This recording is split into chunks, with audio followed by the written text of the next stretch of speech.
जंगल के भीतर हल्की सुबह की रोशनी, किसान, रामू और रानी धीरे धीरे महल की ओर बढ़ रहे हैं।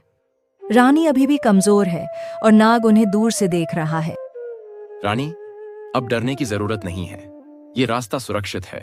बस कुछ ही दूरी पर गांव है। रामू के शब्दों में भरोसा था, मगर उसके दिल में अभी भी एक बेचैनी थी। जंगल की हवा अब भी अजीब सी गंध लिए बह रही थी। रामू, क्या तुम्हें यकीन है कि नाग अब हमारा पीछा नहीं करेगा? मुझे नहीं पता रानी, पर अगर वो आया तो मैं उसका सामना करूंगा। तुम अब अकेली नहीं हो। रानी की आंखों में नमी थी। सैकड़ों साल की कैद के बाद कोई पहली बार उसके लिए खड़ा हुआ था। हमारे भीतर कोई साधारण किसान नहीं छिपा है रामू। शायद तुम्हें खुद नहीं पता कि तुम कौन हो। रामू चौंक गया। रानी के शब्दों में कोई छिपा अर्थ था। वह सोचने लगा, क्या रानी उसे कुछ बताना चाहती है जो अब तक उसने छिपा रखा था? आपका मतलब? मैं तो बस एक किसान हूं, मिट्टी और मेहनत में जीने वाला आदमी।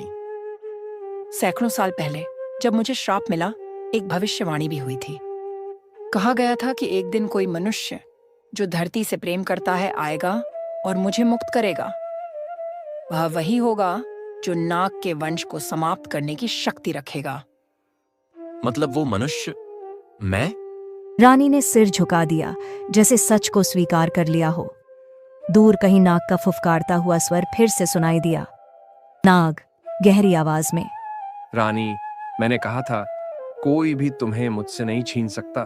एक किसान अब तुम्हारा उद्धारक नहीं, तुम्हारा विनाश बनेगा। नाग अब आधा इंसान और आधा सर्प रूप में उनके सामने था। उसकी आंखें लाल अंगारों की तरह चमक रही थीं। अगर रानी निर्दोष है तो तुम्हारा श्राप अब खत्म होगा। मैं किसी निर्दोष को और नहीं झेलने दूंगा। तू मेरी शक्ति का अंदाजा नहीं जानता मनुष्य। इस धरती की हर जड़ में मेरा विष है। मैं जहां चाहूं वहीं मौत बिखेर दूं। सुबह का समय, गांव के पास खुला मैदान, दूर पेड़, पास में छोटी सी पगडंडी। रानी और रामू धीरे धीरे चलते हुए गांव की ओर जा रहे हैं।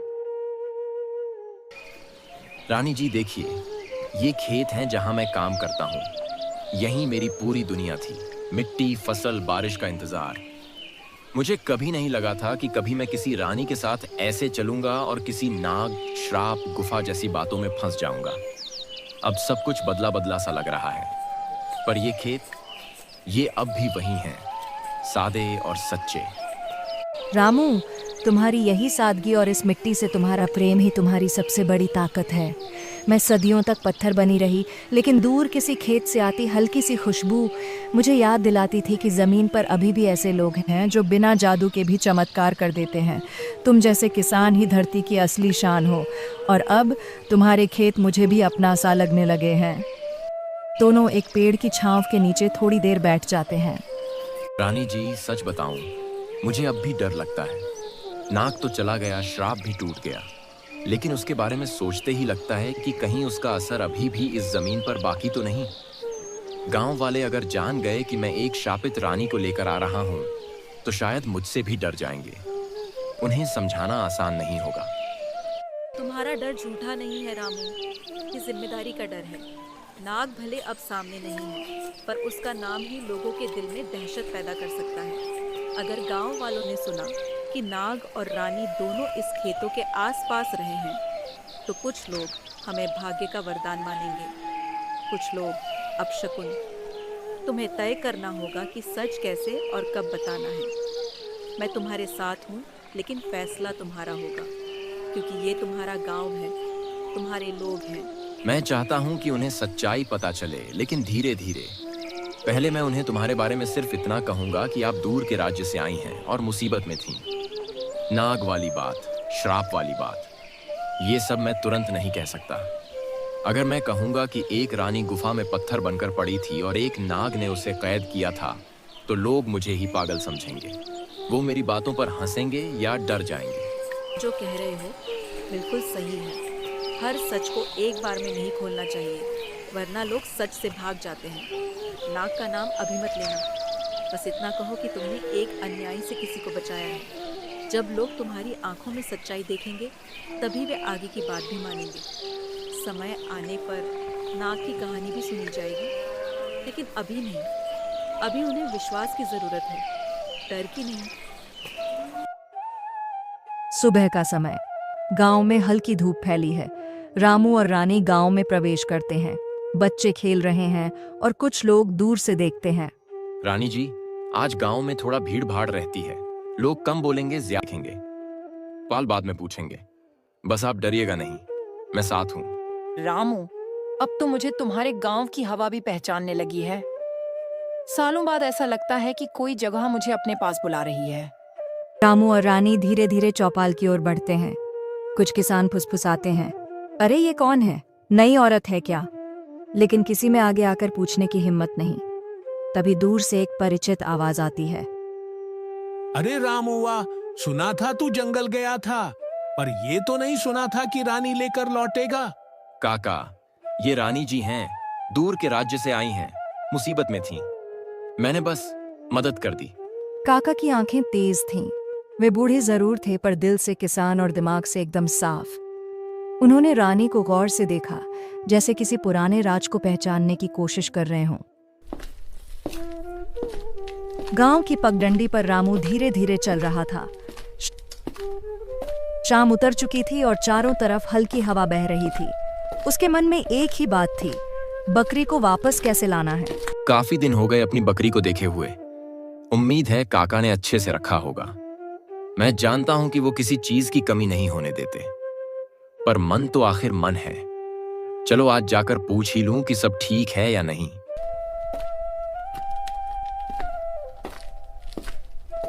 थोड़ा आगे बढ़ते ही उसे काका का घर दिखाई देता है। कच्ची दीवारें, बांस का दरवाजा और बाहर लटकता एक पुराना लालटेन। रामू थोड़ी देर रुककर सांस लेता है। अरे रामू बेटा, बड़ा दिनों बाद दिखाई दिया। सुना है तू रानी को महल तक छोड़ने गया था। अच्छा किया, नेकी का काम था। हाँ, एक बात बतानी थी, तेरी बकरी मेरे पास ही है। उस दिन तू जल्दी में था तो मैं ही ले आया। जब भी समय मिले ना, ले जाना। वह बिल्कुल ठीक है, रोज चरती भी है और खूब दूध भी दे रही है। तू घबराना मत। काका, आपने उसकी इतनी देखभाल की, इसके लिए आपका बहुत आभार। अभी मेरे पास थोड़ा काम है, इसलिए आज तो नहीं ले जा पाऊंगा। आप कुछ दिन और रख लीजिए। मैं जैसे ही फुर्सत मिल जाएगी खुद आकर ले जाऊंगा। आप तो जानते हैं, क्योंकि की तारानाता है थे। बकरी आपको भी पहचानती है, आपके साथ आराम से रहती है। काका हंसते हुए सिर हिलाते हैं। उनके चेहरों पर गांव की मिट्टी की वही सादगी चमक रही थी। अरे मेरी प्यारी, तू बिल्कुल ठीक लग रही है। काका ने सच में तेरी बहुत देखभाल की है। मैं जल्दी आकर तुझे ले जाऊंगा। अभी कुछ काम निपटाने बाकी हैं। तब तक तू यहीं बेफिक्र, समझी? यहीं ज्यादा सुरक्षित है। बकरी 2 कदम पीछे हटकर घास खाने लगती है। देख बेटा, गांव में अब भी कुछ बातें चल रही हैं उस गुफा वाली घटना को लेकर। लोग डर रहे हैं कि कहीं वह अजीब सी शक्ति फिर से न जाग जाए। इसीलिए मैं कहता हूँ कि तू और रानी दोनों सतर्क रहना। तेरी यह बकरी भी मेरे पास रहे तो ज्यादा सुरक्षित है। जब सब शांत हो जाए तब ले जाना। काका, आपकी बात बिल्कुल सही है। मैं गुफा वाली घटना नहीं भूल सकता। अभी माहौल थोड़ा भारी है, इसलिए अच्छा यही है कि बकरी आपके पास ही रहे। मैं रोज आकर देख जाया करूंगा। और हाँ, आप चिंता मत कीजिए, मैं संभाल लूंगा सब। रामू बकरी को देखकर वापस लौट रहा था। शाम ढल चुकी थी और आसमान हल्का नीला पड़ने लगा था। पगडंडी के चारों ओर बस खामोशी थी, जैसे आज प्रकृति भी कुछ कहने के इंतजार में हो। रामू धीरे धीरे आगे बढ़ रहा था। तभी पास के बड़े पीपल के पीछे झाड़ियों में सरसराहट हुई। कोई उत्तर नहीं, बस सांसों की धीमी आवाज। अचानक झाड़ियों से वही नाग निकल आया जिसे रामू का सामना उस दिन गुफा में हुआ था। उसकी चमकती आंखें अब वैसी भयानक नहीं थीं, बल्कि थकी और शांत लग रही थीं। नाग कुछ देर तक रामू को देखता रहा, जैसे उसके मन की हर बात पढ़ चुका हो। फिर धीरे धीरे उसका शरीर चमकने लगा और रामू की आंखों के सामने वह एक इंसान के रूप में बदल गया। राजसी कपड़ों वाला, गंभीर पर शांत चेहरा। हाँ रामू, मैं इस राज्य का पुराना मंत्री हूं। कई साल पहले एक श्राप के कारण मुझे नाग का रूप धारण करना पड़ा। मैं किसी से बात नहीं कर सकता था, बस दूर से सब देखता था। गुफा की शक्ति, रानी की कहानी और तुम्हारी सच्चाई सब जान चुका हूं। उस दिन जब तुम गुफा में आए थे, मैंने सोचा तुम भी दूसरों की तरह नुकसान पहुंचाने आए हो, इसीलिए तुम्हें डराया। लेकिन काका से तुम्हारी बातें, तुम्हारा बकरी के लिए प्यार और रानी के प्रति तुम्हारी सच्ची भावना सब सुनकर मुझे एहसास हुआ कि तुम दिल के बहुत साफ हो। मैं तो तुम्हारे सामने क्षमा मांगने आया हूं। मैंने तुम्हें डराया, गलत समझा, इसके लिए मुझे दुख है। लेकिन आज तुम्हारी सच्चाई ने मुझे अपने श्राप से मुक्त कर दिया है। मैं अब अपने पुराने रूप में वापस जा सकता हूं। रामू, इस दुनिया में ताकत से ज्यादा कीमत नेक दिल होने की होती है। तुमने बिना किसी लालच के रानी की मदद की, बकरी को सुरक्षित रखा और गांव वालों की चिंता की। याद रखना, जिसका मन साफ होता है उसके रास्ते खुद ब खुद उजाले की ओर मुड़ जाते हैं। तुम्हारी यही भलाई इस राज्य को बहुत आगे ले जाएगी। फिर मंत्री धीरे धीरे पीछे हटे। उनका शरीर फिर से हल्का चमकने लगा और अगले ही पल वे हवा में विलीन हो गए, मानो कभी थे ही नहीं। रामू शांत खड़ा रहा। हवा उसके चेहरे को छूकर गुजर रही थी। उसे महसूस हुआ कि आज कोई बड़ा बोझ उतर गया हो। वह मुस्कुराया, पगडंडी पर मुड़ा और घर की ओर चल दिया। पीछे आसमान में एक छोटा सा तारा टूटकर चमका, जैसे कहानी खुद